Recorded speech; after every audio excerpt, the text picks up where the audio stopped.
Welcome to Culture Shift. Today we are in the country of Pakistan in the city of Lahore. We have been here for the last number of days assisting some friends of ours, and I'm here today with Alex Harrington and Heath Adams. Welcome, gentlemen. Thank you. Thank you. Pleasure to be here.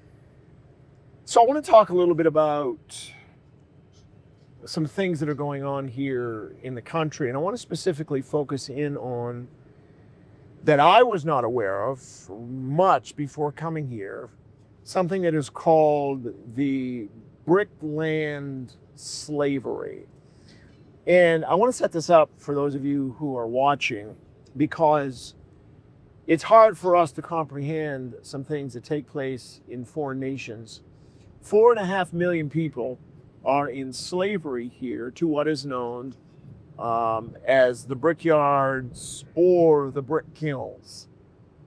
There are hundreds of chimneys that stand across this land, and they're making bricks, but they're making bricks in the context of slavery. So what I want to do, gentlemen, is kind of give a visual picture, if we can, to help the listener understand exactly what is going on. So, Alex,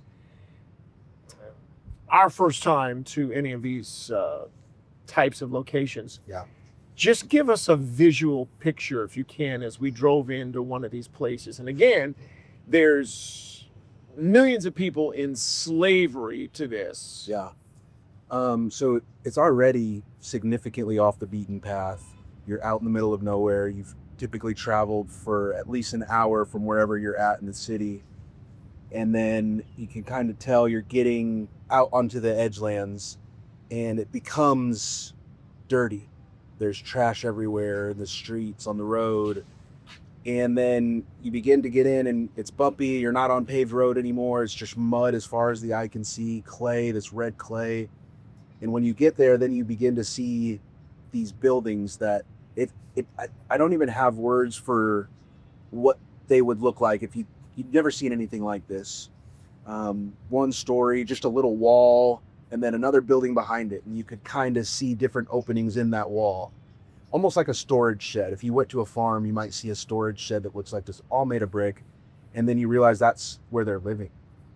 And not only that, but each one of these very small, no bigger really than one of our regular rooms in the United States. My bedroom is probably as big as the room that these families were living in. And we're not talking about a mom and a dad and a kid. We're talking about 7 people.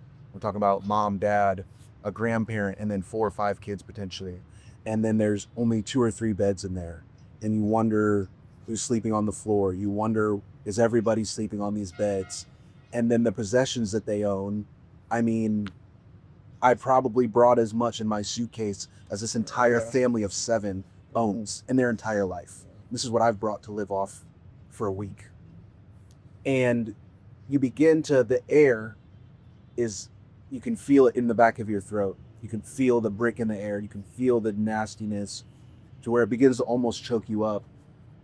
And then you can go up. We went up to where the furnace is, where they're treating these bricks. Yeah, that's why you started to bother your throat, right? Because there's Definitely. kind of this haze of smoke that hangs over the air. The smokestacks, as they Yeah. call them, and you can just see it pouring, and it's everywhere. You can, as far as the eye can see, you can see dozens of them.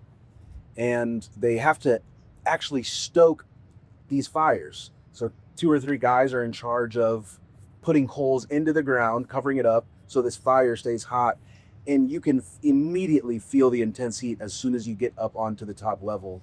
Yeah, so the people have already made like these clay bricks, Yep. formed them, and then they're put into this oven. This, like, when I say oven, this massive,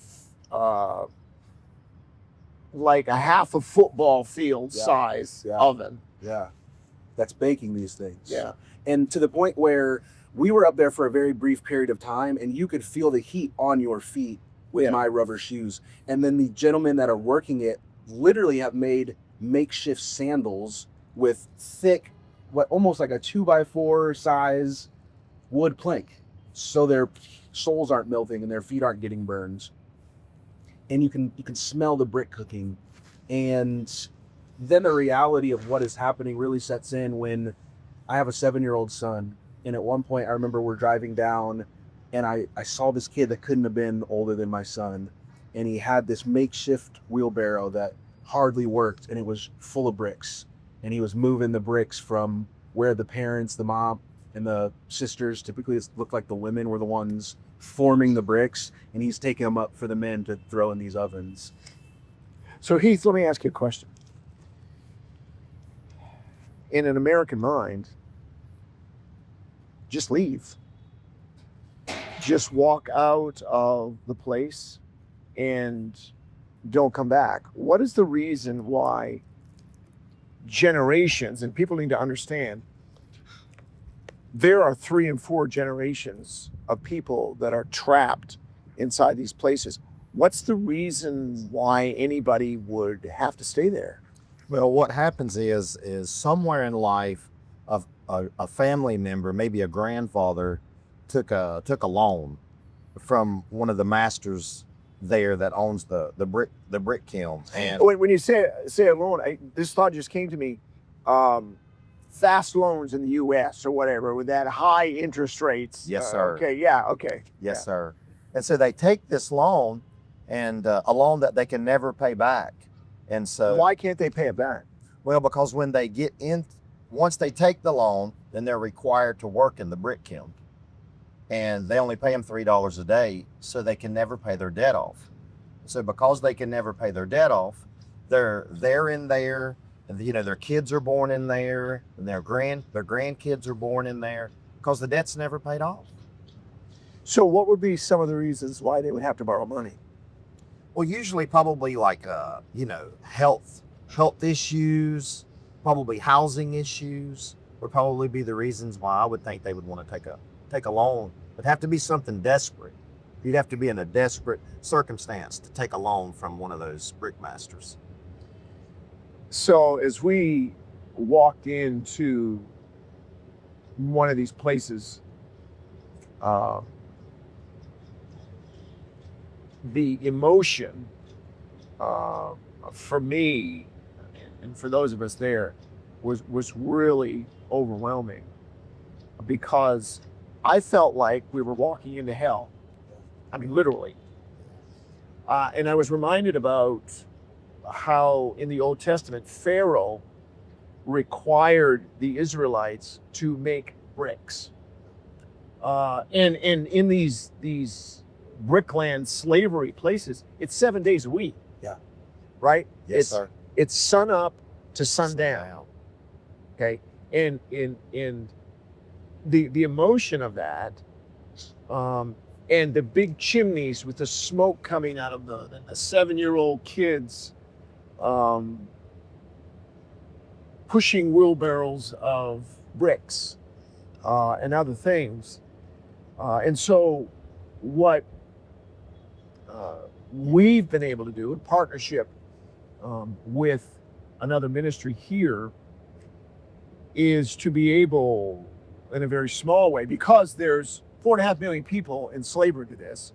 So what you would want, let me tell you what you really want, is for somebody very wealthy, if you're watching, we need you, somebody very wealthy to cut a check and free these people. And somebody's asking, okay, how much do they owe? What's the typical Usually amount of money? Usually the typical amount of money could range anywhere from $700 to $2,000 Right. per family. Okay, I want you to think about that. $700 to $2,000, you're going to be in slavery for generations. You can't come up with $700, $1,000, $1,500. And your kids are going to be born there. You might get married there. And there's no school for the kids. Okay? There's no medical facilities for anybody. And so what we've been able to do in a very limited way is go in and pay off the debt of some of these individuals. And it's so exciting. Can you just explain to us how that process works? About paying off the Yeah. debt. So as we've all experienced here since we've been here, watching God set some of the captives free, our teams have went in and sat down with the brickmasters, Yeah. and they actually bring out their logbook from the first day that they've been there, or put into this confinement of slavery, and they have a job log that they go by, and so we go in there with the pastors and leaders, and they check the debt, they check out to make sure everything's legit, and then we have to pay the brickmaster, and then they actually have to do a contract to release the prisoners. They have to have a signed contract, and it looks like it has some kind of seal on it, Mark. Yeah. Yeah, it does have a seal on it. It does. Tell me what you were feeling, particularly yesterday, or the first time we went into it. Just take us into your personal awareness of what was going on. Yeah, I think it's funny because he said yesterday or even the first time, and it's really one of those things. I don't know. I think you could do 1,000 of those. Yeah. And I believe that the emotion would be just as strong the first time as it was the 1,000. It was the most heart-wrenching experience of my life.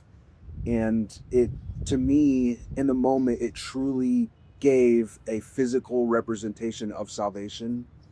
And you see these, and we said the workers as young as my son, 7, but that's not the only kids there. Right, yeah. There's babies, Yeah. there's infants. And a lot of the times that's why, like, one family had a grandmother with them because she was taking care of the baby while the parents sat all day and made the bricks. And you begin to just think about all these things, and you think about how these kids were born into bondage for no reason other than their lineage. It's the only reason they're there, and likely will be there until somebody can go in and set them free. And so the happiness that you get of seeing the joy on these kids' faces, their parents' faces, is unlike a joy you've ever experienced. But then as you're getting all of their stuff out of their house, you look down the lane and there's another family and there's 2 little kids in the doorway. And then you begin to think, they're waking up here tomorrow. And so the joy of freeing one family is then overtaken by the hurt that there's still thousands and thousands and thousands of families in bondage.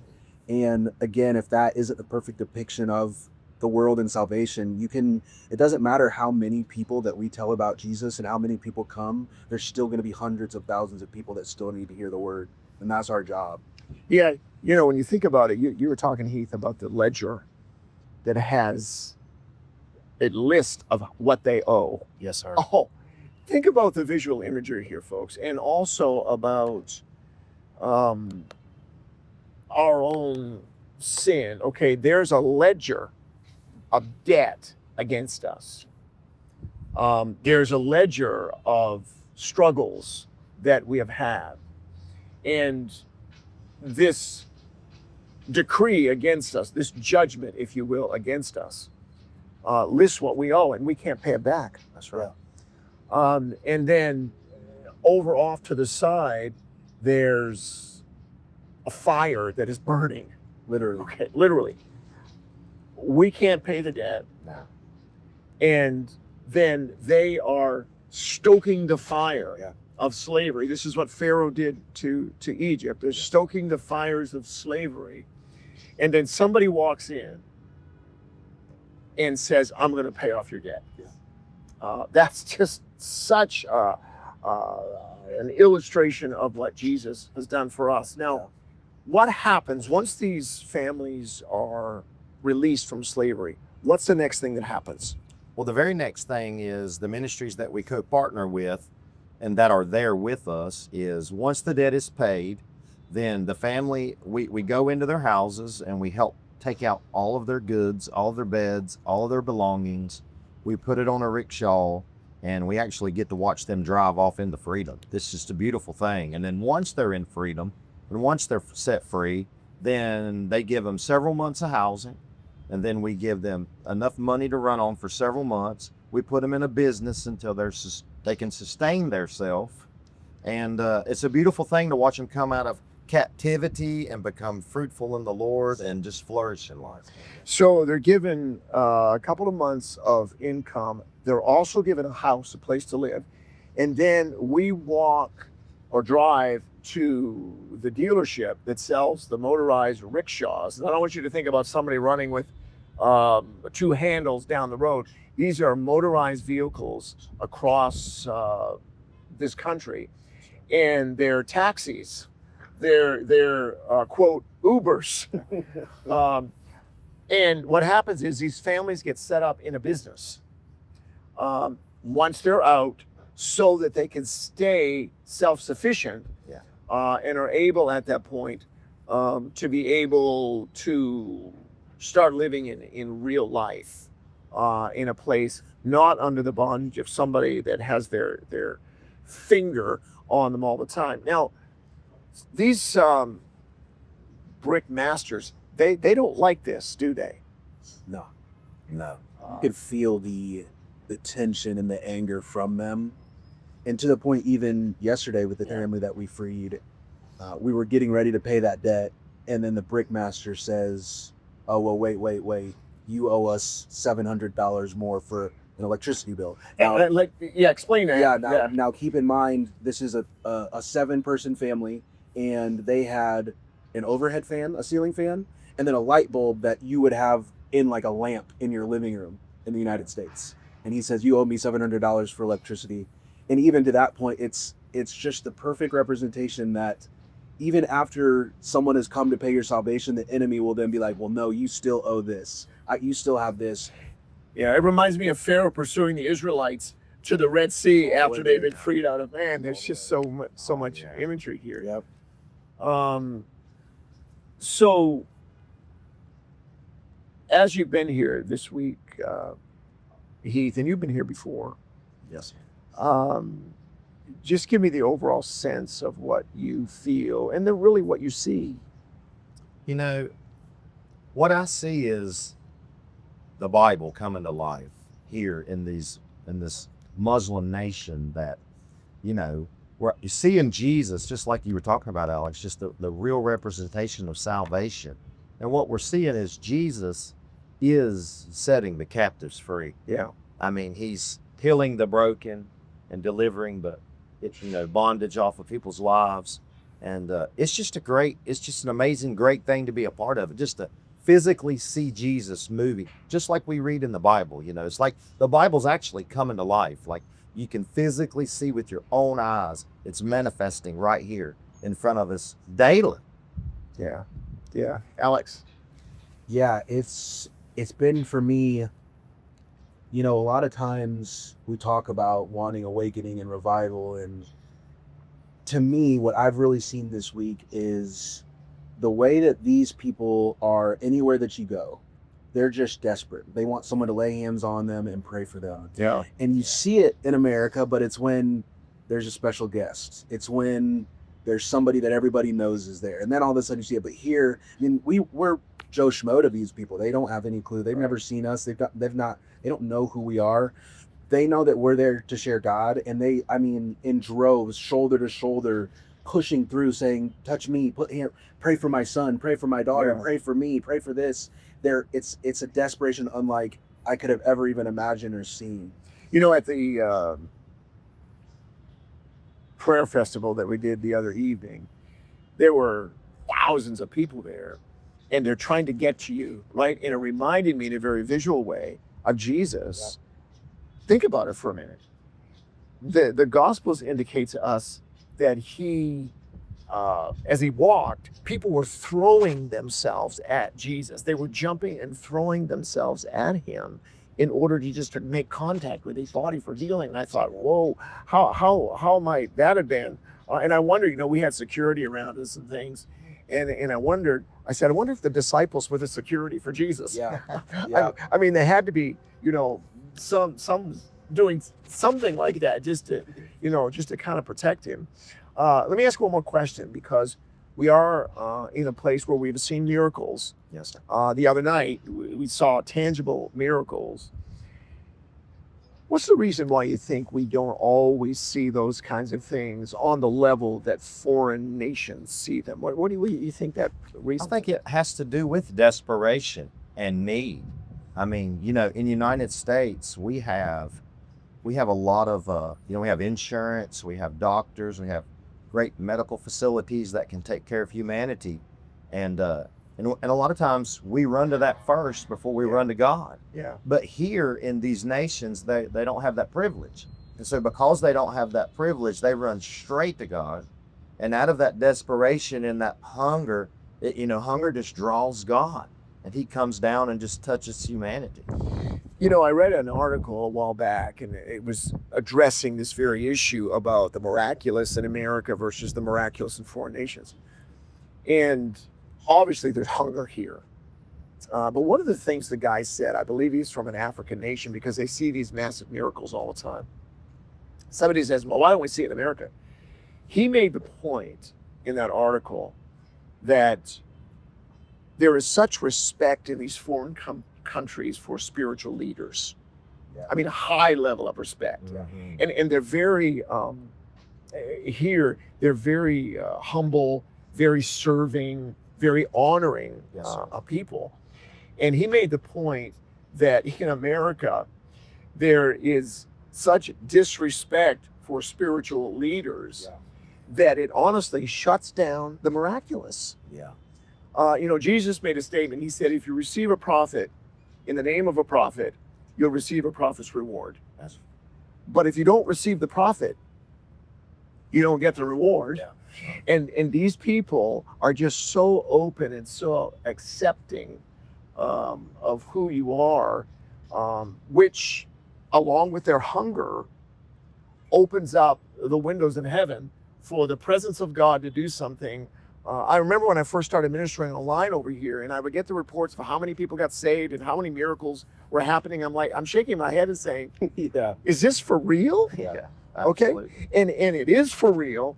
And then I began to realize this, is that what God is doing in these nations, it really had absolutely nothing to do with me, and everything to do with the purpose of God in reaching people with the gospel. The command of the Lord was this: go into all the world and preach the gospel.